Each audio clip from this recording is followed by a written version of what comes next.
Well, I think for me, the notion of the divided life began with just my own experience growing from childhood into adolescence into young adulthood and right to where I am today. It seems to me that as human beings, we are born whole, integral, with no distinction between what's going on inside us and what's going on outside us. I mean, an infant is able to turn on a dime emotionally. What you see is what you get. Rage one moment, joy the next moment. There's no governor in there saying, in order to keep myself safe or acceptable in the external world, I better cover up this feeling and express this other feeling. And I think that sense of wholeness about infants and young people is one of the reasons why we love being around them. This is what it means to be a real human being. And there's a joy in seeing that, and there's also a kind of wistfulness, I think, that happens in adults that is around the question, whatever happened to me? How did I lose that integral quality, that capacity to be here as I really am? And as we think about our lives, I think the answer becomes pretty clear. For some kids, it happens sadly in the family. For most of us, it happens at school. We learn at some point that it's not safe to be in the world as who we truly are. That if we express our true feelings, our true identity, we're going to get marginalized. We're going to get ignored. We're going to become invisible, or we're going to be disliked or even hated. There are pieces of us that we don't dare bring into the world for fear that something bad's going to happen to us. So we try to get by, we try to pass, we try to play a role that's acceptable. But then there comes a point in life when that divided life, that gap between who we really are and the face we put on for the larger world becomes painful. It doesn't happen for everybody. Some people adjust to it. Some people live their whole lives that way.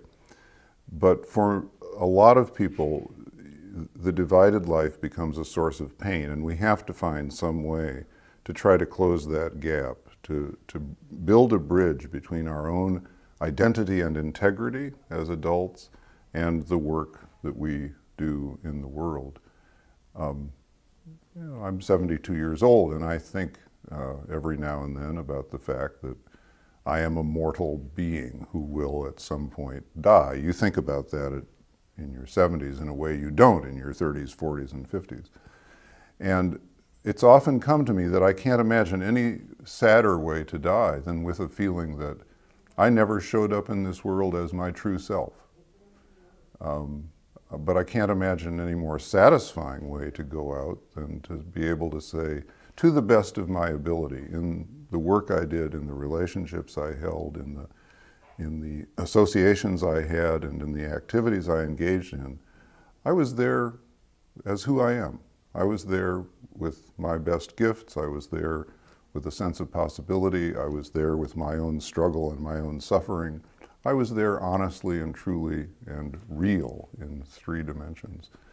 So I think we have a lot of people coming to us who are doctors, who are teachers, who are attorneys, who are clergy persons, who are nonprofit leaders, who are in politics, who want to show up in their important worlds of work with more of their identity and integrity in hand, with more of their selfhood, with more of their true values and their true gifts, who don't want to wear that mask any longer, who don't want to play the game of the divided life, and who know that if they're able to do that, not only will they become more fulfilled in the work they do, but they're much more likely to serve the people they want to serve better. The teacher who is fully present as a real person is connecting with kids because kids find that teacher safe. The leader who is present as a real person is connecting with whoever is following because they find that person safe. So I think the divided life is a big problem. I don't think it's an insoluble one. And I think we've created processes that have helped lots and lots of people bring their inner truth and their outward work in the world closer together with great benefit to them, to the people they serve, and to the institutions in which they work.